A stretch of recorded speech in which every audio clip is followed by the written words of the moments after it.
ആത്മഹത്യാ വക്കിലെത്തിയ SSLC പെൺകുട്ടിയോട് രക്ഷിതാവ് ചെയ്തത് വളരെ മോശമായിട്ടാണ്. എങ്ങനെ പെരുമാറണമെന്നറിയാത്ത പ്രിയപ്പെട്ട രക്ഷിതാവിനോടാണ് ഈ ഒരു വീഡിയോ. നിർബന്ധമായും ഈ വീഡിയോ അവസാനം വരെ കാണാതെ നിങ്ങൾ പോകരുത്. പ്രിയപ്പെട്ട വിദ്യാർത്ഥിയാകട്ടെ, രക്ഷിതാവാകട്ടെ, ഓണപ്പരീക്ഷ കഴിഞ്ഞു, സ്കൂൾ തുറന്നു, പേപ്പർ കിട്ടി, മാർക്ക് കുറഞ്ഞു. സത്യസന്ധമായിട്ടുള്ളൊരു കാര്യമാണ്. എനിക്കറിയാവുന്ന നല്ലൊരു ബെസ്റ്റ് സ്കൂളിലെ ഏറ്റവും ബെസ്റ്റ് കെമിസ്ട്രിയിലെ മാർക്ക് എന്ന് പറയുന്നത് 40-ൽ 34 മാർക്കാണ്. ഒന്ന് ആലോചിച്ച് നോക്കിയേ. ഈ ഓണപ്പരീക്ഷയിൽ എനിക്കറിയാവുന്ന ബെസ്റ്റ് സ്കൂളാണ്. ഒരു 10 സ്കൂൾ എടുത്താൽ അതിൽ 1-ാം പൊസിഷനിൽ നിൽക്കുന്ന ഒരു സ്കൂൾ. ആ സ്കൂളിലെ ഒരു ക്ലാസ് റൂമിലെ ഏറ്റവും ഒരു 35-38 കുട്ടികളടങ്ങുന്ന ക്ലാസ് റൂമിലെ ടോട്ടൽ സ്റ്റുഡൻസിലെ ഏറ്റവും ടോപ്പറായി നിൽക്കുന്ന കുട്ടിയുടെ കെമിസ്ട്രിയിലെ മാർക്ക് എന്ന് പറയുന്നത് 40-ൽ 34 ആണ്. എന്നാൽ അതല്ല ഇവിടുത്തെ പ്രശ്നം. 9-ാം ക്ലാസ് വരെ എല്ലാ വിഷയങ്ങളിലും A+ മാർക്ക് നേടിയിരുന്ന ഒരു പെൺകുട്ടി നല്ല രീതിയിൽ പഠിക്കും. പാരൻസ് ആണെങ്കിൽ നല്ല രീതിയിൽ അവളെ എന്ത് ചെയ്യാറുണ്ട്, സന്തോഷിപ്പിക്കാൻ ശ്രമിക്കാറുണ്ട്, അവളെ സപ്പോർട്ട് ചെയ്യുന്നുണ്ട്. ടാബ് ഉണ്ട്, ലാപ്പ് ഉണ്ട്, അതുപോലെ തന്നെ ബ്ലൂടൂത്ത് വൈഫൈ കണക്ട് ചെയ്യാൻ പറ്റിയ സ്ക്രീനുള്ള TV ഉണ്ട്. എല്ലാ തരത്തിലും ടെക്നോളജി പരമായിട്ട് കുട്ടിക്ക് പഠിക്കാൻ ഉതകുന്ന അല്ലെ സുഗമമാക്കുന്ന എല്ലാ സംവിധാനങ്ങളും ആ പെൺകുട്ടിക്ക് രക്ഷിതാക്കൾ ചെയ്തു കൊടുക്കുന്നുണ്ട്. പാരൻസിൽ ഒരാൾ ഗവൺമെൻറ് ഉദ്യോഗസ്ഥനുമാണ്. എന്നാൽ ഈ ഓണപ്പരീക്ഷയുടെ പരീക്ഷാ പേപ്പർ കയ്യിൽ കിട്ടിയപ്പോൾ ആ രക്ഷിതാക്കൾ പ്രതീക്ഷിച്ച മാർക്കല്ല കുട്ടിക്കുള്ളത് എന്നതിൻ്റെ പേരിൽ ആ കുട്ടിയെ മാനസികപരമായി സംസാരിച്ച് വളരെ വികാരപരമായി സംസാരിച്ച് കുട്ടിയെ ആത്മഹത്യാ വക്കിലേക്ക് എത്തിച്ചു. ആ പെൺകുട്ടി മെസ്സേജ് ചെയ്യുകയാണ്, സർ, ഞാൻ ആത്മഹത്യ ചെയ്യാൻ പോവുകയാണ്, എന്നെക്കൊണ്ട് കഴിയുന്നില്ല സാർ, എനിക്ക് പറ്റുന്നില്ല, ഞാൻ ഇത്രയും കാലം തോറ്റിട്ടില്ല സാർ, ഞാൻ ഇത്രയും കാലം ഇത്രമേൽ എൻ്റെ രക്ഷിതാവിൽ നിന്ന് കേട്ടിട്ടില്ല സാർ. അവര് വളരെ വികാരത്തോടു കൂടി സംസാരിക്കുകയാണ്. എൻ്റെ ഭാവിയാണ് അവര് ഇപ്പോഴേ കണ്ടുകൊണ്ടിരിക്കുന്നത്.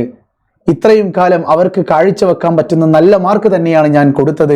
ഞാൻ ഫോണിൽ കളിച്ചുകൊണ്ടിരുന്നിട്ടാണ് മാർക്ക് കുറഞ്ഞത് എന്ന് പറഞ്ഞുകൊണ്ട് നീ എൻ്റെ സമ്മതത്തോടു കൂടിയാണ് സാർ, എൻ്റെ ആഗ്രഹം കൊണ്ടാണ് ഞാൻ ഇന്ന ട്യൂഷനിൽ വരെ പോയി ജോയിൻ ചെയ്തത്. ഞാൻ ഓൺലൈനിൽ സാറെ ക്ലാസ്സിൽ ജോയിൻ ചെയ്തത് പോലും പാരൻസിന് താല്പര്യമുണ്ടായിട്ടല്ല, എനിക്ക് തോന്നിയിട്ടാണ്. എന്നിട്ടും രക്ഷിതാക്കൾ പറയുന്നത് ഫോണിൻ്റെ അമിതമായ ഉപയോഗം കാരണത്താലാണ് എനിക്ക് മാർക്ക് കുറഞ്ഞത് എന്ന്. സോ പ്രിയപ്പെട്ട കുട്ടികളോട് ഞാനൊരു കാര്യം പറയട്ടെ.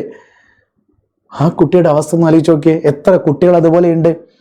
മാർക്ക് കുറഞ്ഞു, സത്യം തന്നെ. പക്ഷേ മാർക്ക് ക്രമാതീതമായി കേരളത്തിലെ 4.5 ലക്ഷം വരുന്ന കുട്ടികൾക്കും കുറഞ്ഞു. ഒരു ക്ലാസ്സിലെ ടോപ്പറിന്റെ മാർക്ക് 40-ൽ 34 ആണ് കെമിസ്ട്രി പരീക്ഷയിൽ. അപ്പോൾ സ്വാഭാവികമായിട്ടും ഈ കുട്ടിക്ക് മാർക്ക് കുറവൊന്നുമില്ല. 28 മാർക്കുണ്ട് കെമിസ്ട്രിയിൽ. 40-ൽ 28 മാർക്കുണ്ട് ഈ കുട്ടിക്ക്. പാരൻസിന്റെ മൈൻഡിൽ അവളേക്കാൾ മുന്നിലുള്ള 4-5 കുട്ടികൾ ആ ക്ലാസ് റൂമിലുണ്ട്. അതിൽ തളർന്നു പോയി. ഇത്രമേൽ പുസ്തക പുഴുക്കളായി വളർത്തപ്പെടുന്ന പാരൻസിനോടാണ് എനിക്ക് പറയാനുള്ളത്, നിങ്ങൾ ചെയ്യുന്ന ശരിയല്ല. നിങ്ങൾക്ക് പഠിപ്പിക്കാം, നിങ്ങൾക്ക് ചീത്ത പറയാം, ചെയ്തോളൂ. പക്ഷേ സാഹചര്യത്തിനനുസരിച്ച് പെരുമാറാനും കൂടി എൻ്റെ പ്രിയപ്പെട്ട രക്ഷിതാവ് ശ്രമിച്ചേ പറ്റുള്ളൂ. ഇത് 1-2 കഥകളല്ല, ഇഷ്ടം പോലെ മെൻറ്റേഴ്സ്. ഇങ്ങനെ എനിക്ക് ഗ്രൂപ്പിൽ, നമ്മളെ മെൻറ്റേഴ്സ് ഹെഡ് എന്ന് പറഞ്ഞ ഗ്രൂപ്പിൽ ഞാൻ അഡ്മിനാണ്. എൻ്റെ ബാച്ചിൽ ജോയിൻ ചെയ്ത കുട്ടികൾ കരയുന്ന വോയിസുകൾ എനിക്ക് കേൾപ്പിക്കാൻ ഭയങ്കര താല്പര്യമുണ്ട്. ഒരു കുട്ടിയുടെ വികാരപരമായിട്ടുള്ള സംസാരം മറ്റൊരു കുട്ടി അറിയണം, പക്ഷേ വേണ്ടാന്ന് വെച്ചിട്ടാ.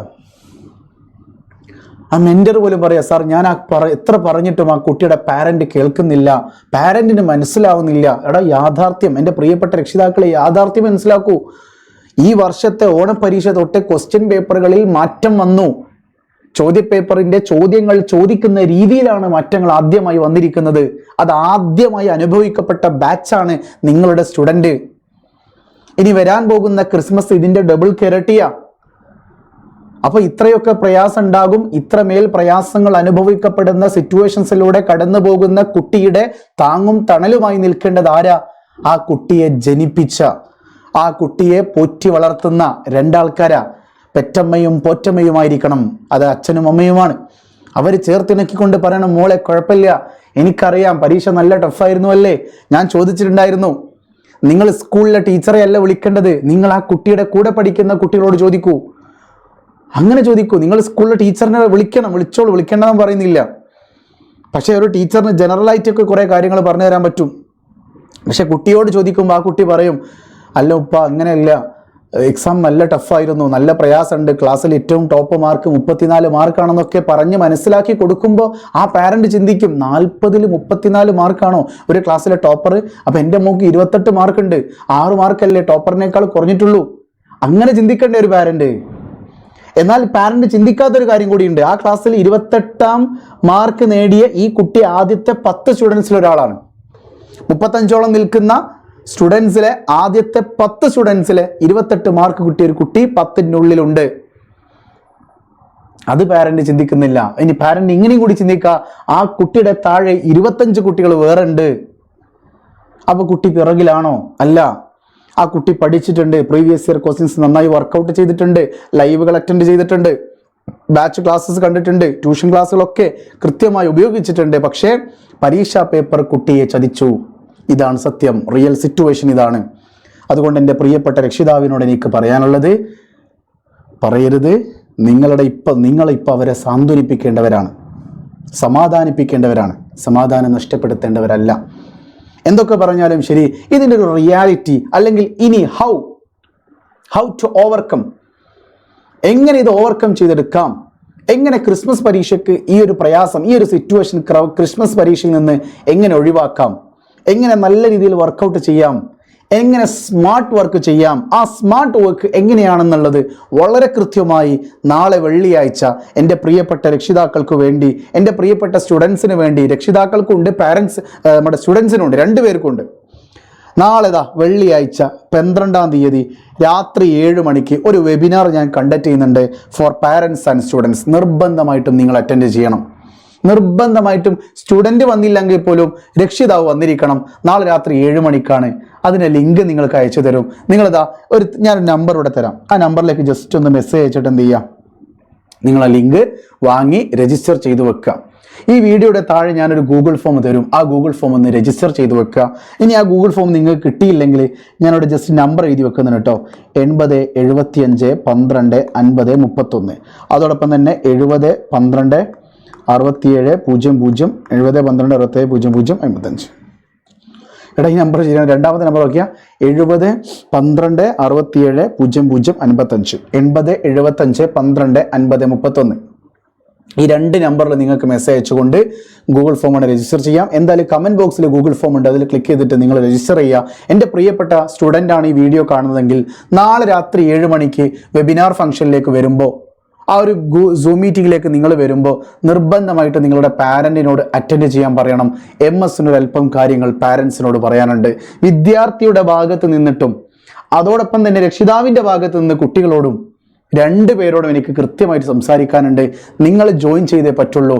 നമ്മൾ നേരിട്ട് സംസാരിക്കുന്നു. നിങ്ങൾ ജില്ലയുടെ ഏത് ഭാഗത്തുമാകട്ടെ, നിങ്ങൾ കേരളത്തിലെ 14 ജില്ലകളിൽ ഏത് സ്ഥലത്താവട്ടെ, നിങ്ങൾ UAE-യിലോ അബുദാബിയിലോ എവിടെയോ ആവട്ടെ, കേരള സ്റ്റേറ്റ് സിലബസ് ആണോ നിങ്ങൾ പഠിക്കുന്നത് എങ്കിൽ തീർച്ചയായിട്ടും നിങ്ങൾ എൻ്റെ വെബിനാർ ഫംഗ്ഷനിലേക്ക് വന്നേ പറ്റുള്ളൂ. നാളെ വെള്ളിയാഴ്ച രാത്രി 7 മണിക്കാണ് ഞാനിത് കണ്ടക്ട് ചെയ്യുന്നത്. ഒരിക്കലും ക്രിസ്മസ് പരീക്ഷയ്ക്ക് വേണ്ടി തളരരുത്. ഓൾറെഡി തളർന്നിരിക്കുന്ന കുട്ടികൾക്ക് ഉത്തേജക മരുന്നാവേണ്ടവർ രക്ഷിതാക്കളാണ്, അധ്യാപകരാണ്. അധ്യാപകർ അതിന് റെഡിയാണ്. ഞങ്ങളെപ്പോലുള്ള അധ്യാപകർ അതിന് റെഡിയാണ്. രക്ഷിതാക്കൾ ആ ഉത്തേജക മരുന്ന് കൃത്യമായി വാങ്ങി വെക്കണം. പക്ഷെ നിങ്ങൾ വാങ്ങി വെക്കുന്ന ഇംഗ്ലീഷ് മരുന്ന് ഷോപ്പ് അല്ലെങ്കിൽ നിങ്ങൾ വാങ്ങി വെക്കുന്ന ആ മരുന്നില്ലേ, ആ മരുന്ന് വാങ്ങുന്ന ഷോപ്പ് ക്വാളിറ്റി ഉള്ളതാണെന്ന് ചെക്ക് ചെയ്താൽ മാത്രം മതി. എങ്കിൽ സിമ്പിളായിട്ട് നിങ്ങൾക്ക് ക്രിസ്റ്റൽ ക്ലിയർ ആയി കുട്ടികളെ സെറ്റാക്കി മാറ്റാം. ഞാൻ റെഡിയാണ്.